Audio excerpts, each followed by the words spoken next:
So మనం వెళ్తున్నారు అండి, 2 బకెట్లు వేసారు కదా, ఆ 2 బకెట్లు తీయడానికి వెళ్తున్నారు. చూద్దాం. వేసిన బకెట్లు తీయడానికి వెళ్తూ ఉన్నారు.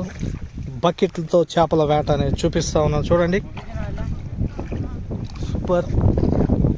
2 బకెట్లతో చేపల వేట చూస్తూ ఉన్నారు. మను ఫిషింగ్ కొత్త కొత్త టెక్నిక్స్తో చేపలు ఎలా పడతా ఉన్నారో మీకు చూపిస్తూ వస్తానండి. మను ఫిషింగ్లో మీకు కొత్త కొత్త టెక్నిక్తో చేపలు ఎలా పడతారో చూపిస్తూ ఉన్నాను. ఇప్పుడు 2 బకెట్లు వేశారు. ఈ 2 బకెట్లు కూడా తీయడానికి వెళ్తూ ఉన్నారు. ఆ 2 బకెట్లు ఎన్ని చేపలు పడతాయో చూడాలి. చూస్తూ ఉన్నారు కదా, చూపించేందుకు మీకు బకెట్ గ్యాలన్తో చేపల వేట. సో ఇంతకుముందు బాటిల్ గ్యాలన్తో మనం చూసాం, వలతో చూసాం, ఫిషింగ్ రాడ్తో చేపలు ఎలా పట్టాలో మనకు తెలుసు. కానీ కొత్తగా బకెట్లతో చేపలు పడతా ఉన్నారు. చాలా విచిత్రంగా ఉంది. ఎందుకంటే 2 బకెట్లు, ఆ బకెట్ల మీద ఏమో ఒక గుడ్డ, దానికి హోల్, దాని మీద లోన గోధుమ పిండి వేస్తున్నారు, పైన గోధుమ పిండి వేస్తున్నారు, తీసుకెళ్ళి అగో ఆ లోన నీళ్ళలో ముంచుతున్నారు. రెగ్యులర్గా చూస్తూ ఉన్నారు కదా మీరు. ఇప్పుడు వాళ్ళు తీస్తారండి.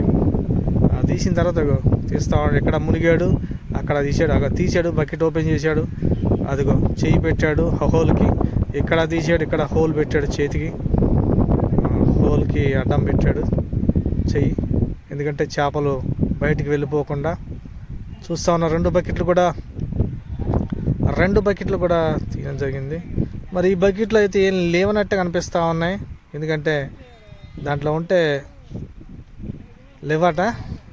మరి దాంట్లో ఉన్నాయో లేదో మనకు తెలియదు, చూడాలి. పాపం దాదాపు ఒక 10 నిమిషాలు వెయిట్ చేసి వెళ్ళారు, కానీ ఒక బకెట్లో చేపలు అయితే దొరకలేదు. మరి ఆ బకెట్లో ఉన్నాయో లేదో చూడాలి. క్యా హీరో, ఓ ఉన్నాయంట చేపలు. 2వ బకెట్లో అయితే చేపలు పడ్డాయండి. ఒక బకెట్కి మిస్ అయిపోయినా 2వ బకెట్లో చేపలు మాత్రం ఖచ్చితంగా దొరుకుతూ ఉన్నాయి. సో మనోడు ప్లేస్ మారుతానే ఆ కర్ర తీసుకెళ్ళి పక్కన పాతాడు. ఆ కర్ర ఎందుకు పోతున్నారంటే వాళ్ళు ఎక్కడైతే బకెట్ పెడతా ఉన్నారో దానికి గుర్తు అనమాట అదే కర్ర. సో అక్కడ చేపలు పడ్డాయి మనోడికి. ఇక్కడ లేవు కానీ ఇక్కడ మనోడు పడలే, కానీ అక్కడ పడ్డాయి. చూడాలి ఎన్ని పడ్డాయి, చూపిస్తాను. చూస్తూ ఉండండి మను ఫిషింగ్.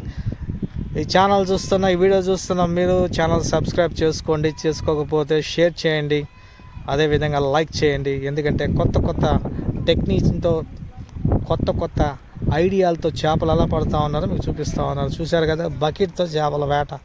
ఈ బకెట్లో ఏం పడలేదు, కానీ ఆ బకెట్లో మాత్రం చేపలు పడ్డాయి. చూడాలి ఎన్ని పడ్డాయి చూద్దాం.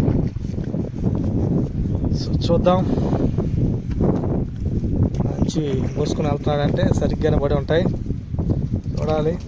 ఈ ప్లాన్ ఏదో బాగుందండి, చాలా సింపుల్గా చేపలు పట్టేస్తూ ఉన్నారు. ఒక ఎర్ర పని లేదు, ఒక ఫిషింగ్ రాడ్ పని లేదు, ఏం పని లేదు, కేవలం గోధుమ పిండితో పట్టేస్తూ ఉన్నారు. తీస్తూ ఉన్నాడు. చూడాలి చేపలు పడ్డాయో. రబ్బర్లు తీస్తూ ఉన్నాడు, రబ్బర్లు తీసి గుడ్డ తీస్తూ ఉన్నాడు. ఓ ఎక్సలెంట్. చూశారు కదండి, 10 నిమిషాలు 10 చేపలండి. చాలండి, అసలు ఎంతకంటే ఏం కావాలి చెప్పండి మనకి. చూడండి ఎలా పడుతున్నాయి చేపలు. ఓ ఎక్సలెంట్. బకెట్తో చేపల వేట ఎలా ఉంది, అదిరిపోయింది కదా, దెబ్బ అదురుసు అనమాట. సూపర్. బకెట్ గాలంతో చేపల వేట.